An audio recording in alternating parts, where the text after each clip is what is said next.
The whole process, there's kind of a parallel track of the technology of mining and how that what it does for the economy long term. Really, just the mining mechanics of it. Got curious about Bitcoin. Really, just the mining mechanics of it, and through the whole process, there's kind of a parallel track of the technology of mining and how that works, and then Bitcoin itself, and my growing appreciation for it as an asset and what it does for the economy long term. So those kind of were two parallel tracks my learning process was going down. So you went from oil and gas to private equity investment, but then knowing about Bitcoin and Bitcoin mining specifically, is that what brought you back? No, I had sold a company for some credit investors and was just looking for something to do.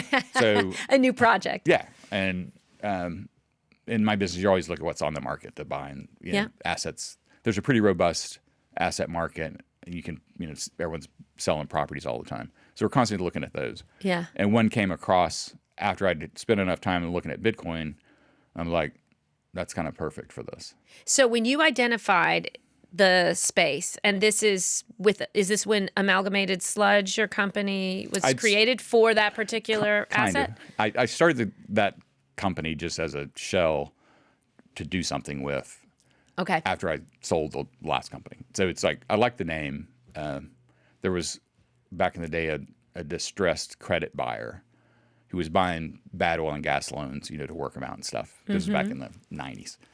But it was called Amalgamated Sludge because he's putting together all these messy companies. So I was like, that's a great name. I have to use it someday. It was so memorable when I met you. I never forgot it. I was like, oh, that's the Amalgamated Sludge guy. Hey, it's Amy. Click over here to subscribe, click over here for more content, and we'll see you next time.